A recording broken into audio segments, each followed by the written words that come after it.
Hi, how you doing? And welcome back to another video on the channel. So today's video is going to answer some of the questions that you've been putting in the comment section in my most recent videos. So if you do have any future questions, just pop them down below and I'll do my best to answer them.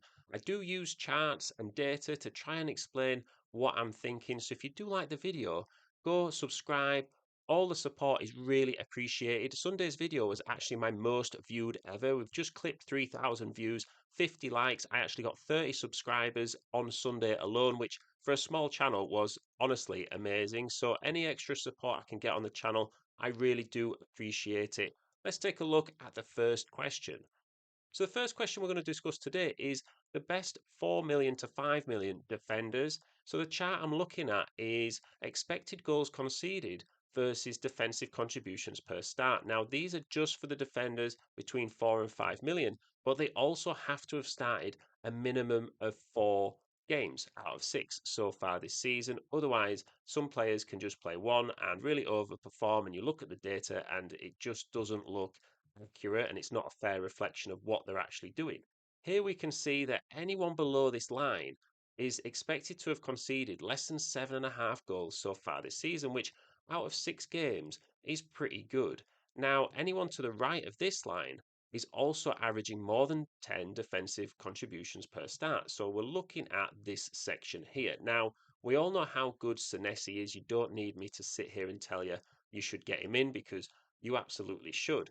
I think what is really interesting is that Alderete and Mukiele from Sunderland are also in this box, and a lot of tension has been put on the Burnley defenders and the Leeds defenders. Whereas, really, if you're looking for a budget player, you should really look at Sunderland because this isn't like me saying, oh, Alderte's just scored at the weekend and got 17 points. This chart doesn't show this. It doesn't show their total number of points or attacking output. This is their more defensive side of it. So these are the ones who are not only more likely to keep a clean sheet so far, but they're also the ones who are giving you those 2 extra points for defensive contributions. So I really do think they're worth a look at. Now, feel free to pause the video at any point and just look at these charts in your own time. Absolutely a good idea to do that. But when we compare this to the more expensive defenders here, we can see that in the same section, we've only added in Lacroix and Virgil van Dijk as the 2 more premium attack defenders who are looking at the same standard as the ones we just mentioned.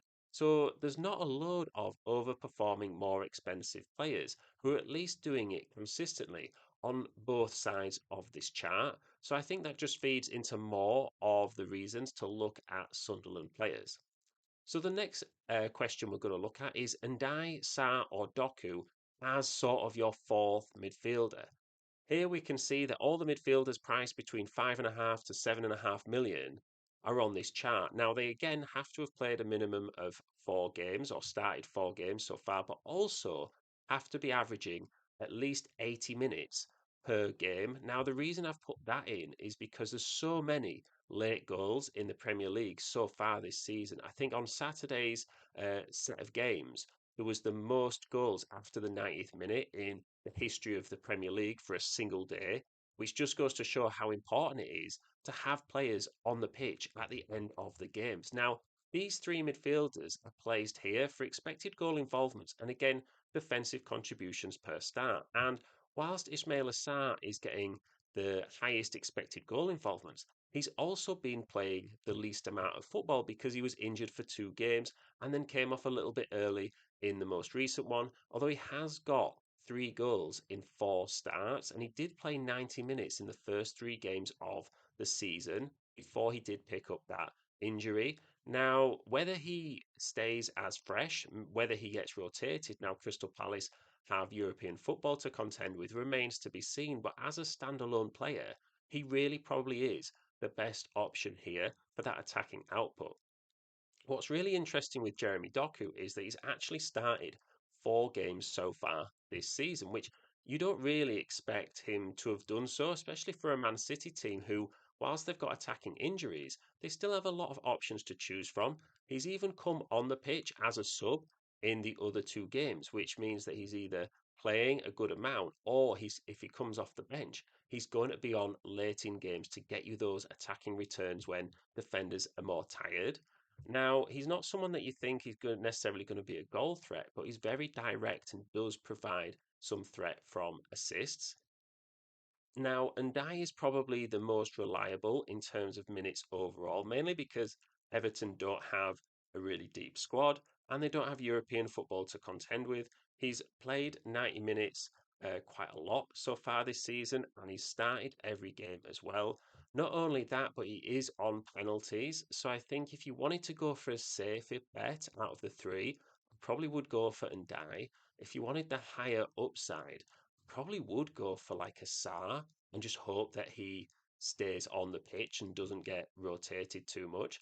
I do also like Doku, so I think I'd probably go, if it was me, I'd go Sarr and Die and then Doku, just because with Man City as well, there could be another three players that you also might want from Man City. So is Doku going to be worth taking one of those spaces?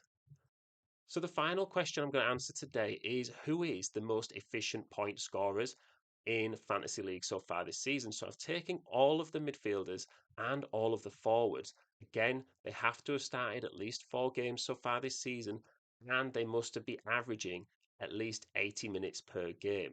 Now, this chart looks a little bit busy, but stay with me because I'll try and explain it. The bottom axis is minutes per point. So how many minutes does it take these FPL players to get one fantasy league points?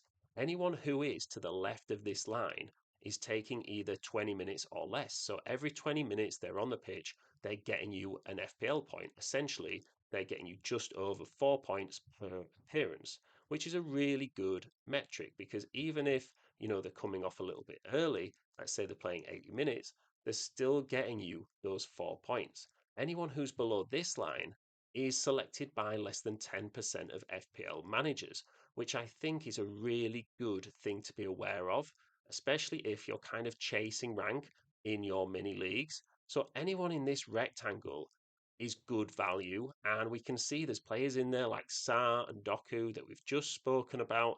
There's also Jared Bowen in there, Declan Rice, really interesting players that are definitely going under the radar, but the data is showing they're performing really well. We can see just above the line as well, we've got players like Ndiaye, Caicedo, Enzo Fernandez, who are still really good picks. They're just a little bit higher owned.